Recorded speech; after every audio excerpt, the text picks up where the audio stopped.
Hey everybody, welcome back to another video with Gem Mint Masters. This is kind of part two in my personal collection slash strategy of building my collection series. I started with my football cards last week or so, or maybe it was a couple days, depending on when I post these.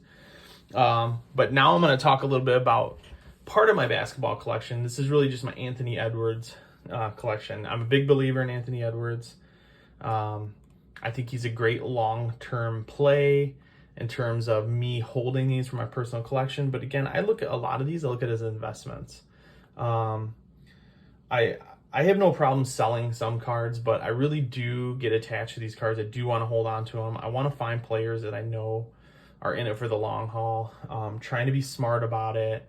And as I mentioned on the last video, you know, my original intention was to just go out and find the cards I wanted and buy them. Well, that's hard to do.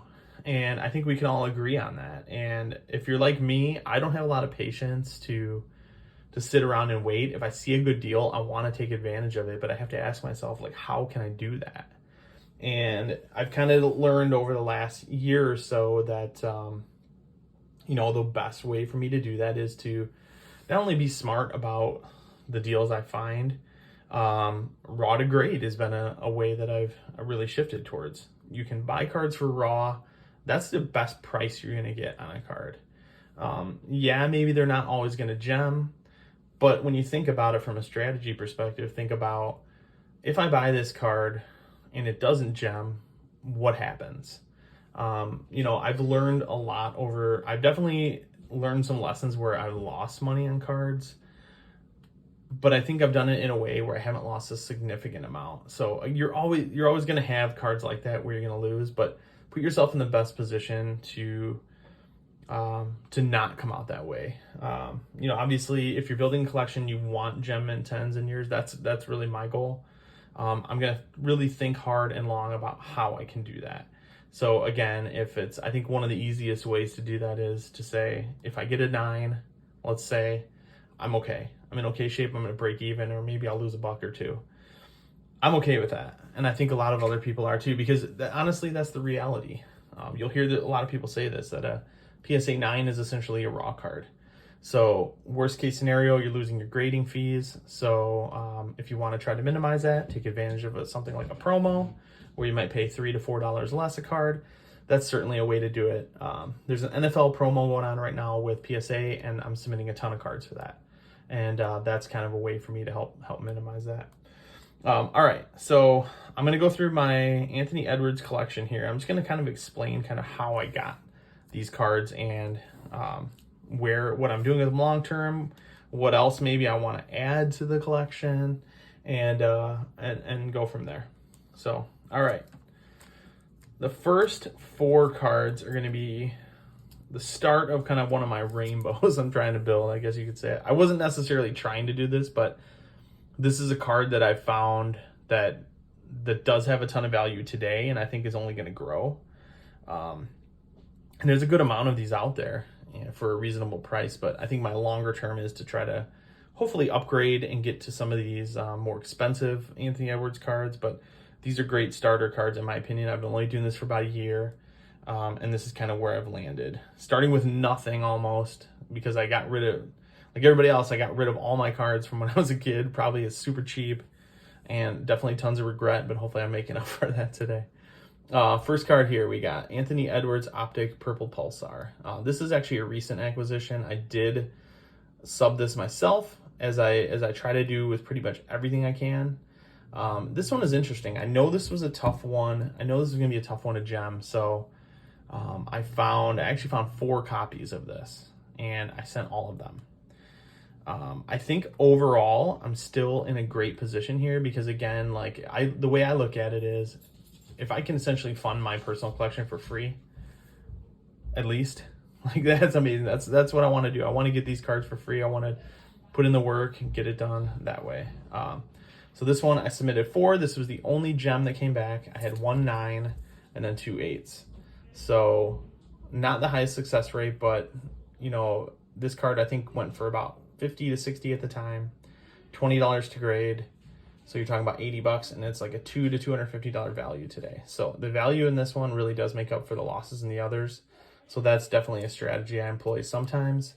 That can get expensive if you do it that way, and I'm not suggesting to do it that way, but I knew this was going to be a tough one, so I did go that route with this one. This next one, another card that I subbed and got back recently. I think I actually got this, a lot of these Anthony Edwards cards, I'll explain. I got them before the hype. I believed in this guy at the beginning of the season, so I've gone after a lot of his stuff. I think I paid 40 bucks for this. 20 bucks to grade, 60, and this at one time was like a $400 card. It's come down since, but again, if you look at it that way, again, I was able to kind of fund it and get this card for free. I actually have a second one of these that I sold just this last weekend for 200 bucks. So all gravy. Next one here, Purple Shock, another card in the Anthony Edwards Rainbow. This is one I've been actually looking for a really long time. If you go on eBay or something like that and you look up this card, I challenge you to kind of look at these closely. From my experience, the centering on these is brutal across the board. I finally found a clean copy. I got it back. It looked amazing. Sent it in, got a 10. It's the first of this kind that I ever submitted. I think I only paid $30 for this card. So this is an amazing success story that I plan on holding on to for a long time. So yeah, really excited about that one. Similar value in the Blue Velocity, around 200 bucks right now. And then the last one of this rainbow that I'm continuing to build, Pink Hyper. I submitted 3 of these. 2 of them came back 10s. But this is another card too where you're going to see a lot of centering issues. So when you're looking for stuff like this, go out and just be very selective and look for ones that have good centering. If you're at a show or something like that, that's probably going to be your best bet.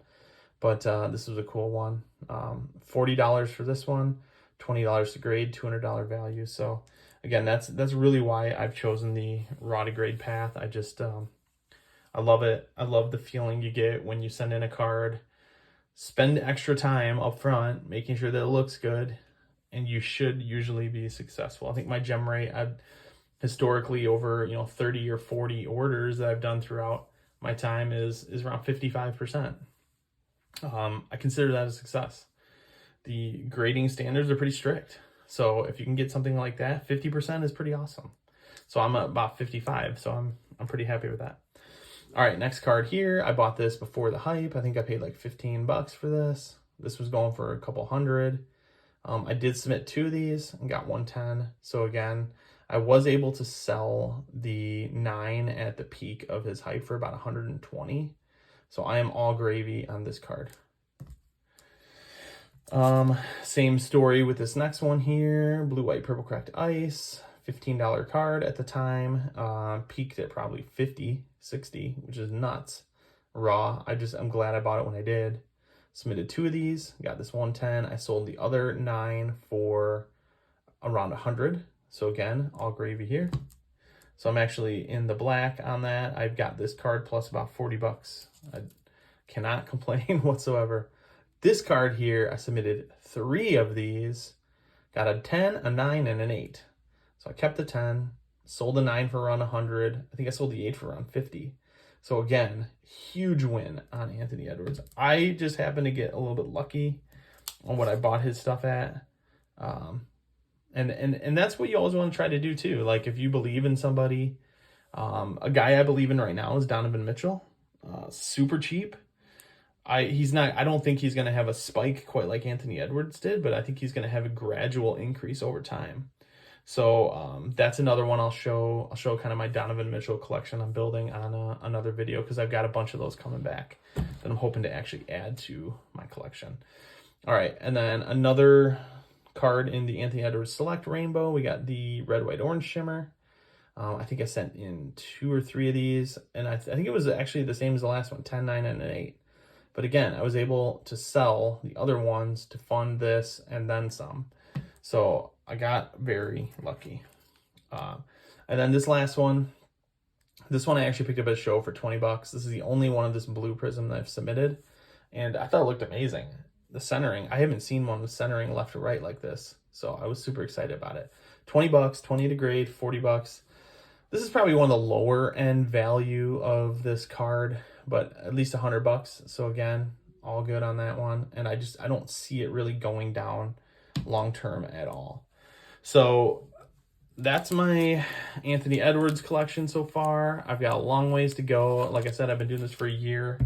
I just don't have a ton of patience, so I'm trying to build this up as quick as I can. This is just the start of it. I hope to continue to grow this collection. Like I said, if you're like me, you're just impatient. That's what I'm trying to teach here, is how you can live in that world of impatience and build your collection quickly and do it in a very strategic and cost-effective manner, because that's how I want to do it. I don't want to go broke doing this. I'd love to say I did it for free, and that's, I think, the path I'm on. So like I did in my last video, I'm going to share a few raw cards. I only got 4 of them here, so I'm going to share a few raw cards. I'm going to share the story behind these and kind of what my strategy is, again, to help me buy cards like these for free. And I did a lot of that on the last football video too. So again, I got 4 cards here. I'll share with you. So first one here, Brandon Podziemski. This guy's got some hype. Basketball season's winded down, but with that being said, you can actually get his stuff for cheap. I paid $5 for this. I actually purchased a few of his Prism parallels as well. I had a Ruby Wave I got for around $8. Subbed that, sold it for $60. Again, you're talking 2x on your investment there. Silver Prism, if you can get a hold of those are only going for about $10 right now. Super cheap. Silver Prism is most desirable. I see the potential on like $80 to $100 on that card. So again, you pay $10, $20 to grade, that's $30. You're looking at a $50 to $70 profit on that. You can't go wrong. That allows you, if you, let's say you don't want to take the chance on a more expensive card, then you can take your profits and you can buy that card. So this one, $5, $20 to grade, $25 card, probably $50 to $60 card in a PSA 10. Again, we're gonna go in with the assumption that everything gets a 10, but that a 9 will be okay for us. All right, these next 2, you're probably gonna laugh at me when I show these, and when you find out how cheap I got them for, maybe you won't laugh. Zion Williamson, 2 Hyper Pinks. I've actually submitted one of these before and I got a 10. I think this card grades very well. It's super clean looking, and I feel really good about it. And the centering is definitely within the tolerance. It's a little off, but it's within tolerance. People that say the centering looks bad, go look on PSA's website. They're pretty lenient on centering, 60-40. This is like a 55-45 right here. So to give you a little bit of perspective, if you're not sure, buy a centering tool on Amazon. They're cheap, a couple bucks. It'll save you a lot of time in the long run. But these cards, I think I paid $20 for the pair, $10 a piece. In a PSA 10, this is going for $50 to $60 right now. I'm holding out hope that there is a little bit more potential as the season gets closer, that this card is going to be way more than that. So my investment on these is $10 plus the $20 grading. But maybe less if I can find a promo. I'm in it for $30 each. $60 to $70 card or $50 to $60 card today. Easy profit if I can gem these, which I think I can. But maybe I hold these closer to season, and I'm making at least $100 profit between the 2. But I am holding one actually for my personal collection, so I'll probably show that on a later video. And then this card, it's the last raw card I'm going to show today. I actually just picked this up. Cam Whitmore, Silver Prism. I got this for $10. These are actually going for around $20 on eBay. I found this at a local card shop. He had $10 on it. I didn't even question it. I just bought it, and it looked really good. I take out every card. I inspect every card that I buy. I don't care where I'm buying it, whether it's a card show. I take every card out. I look at the surface like crazy. Unless it's in a dollar box, I'm gonna look over every card I buy. This card goes for about $100 right now in a PSA 10. Not a guy that's going into my personal collection. So how do I make money to fund my personal collection? I go out and find cards like this. $10 purchase, $20 to grade. That's $30. If I can sell this for $100, I'm making $70. $70 on one card with very minimal work. I'll take that all day long.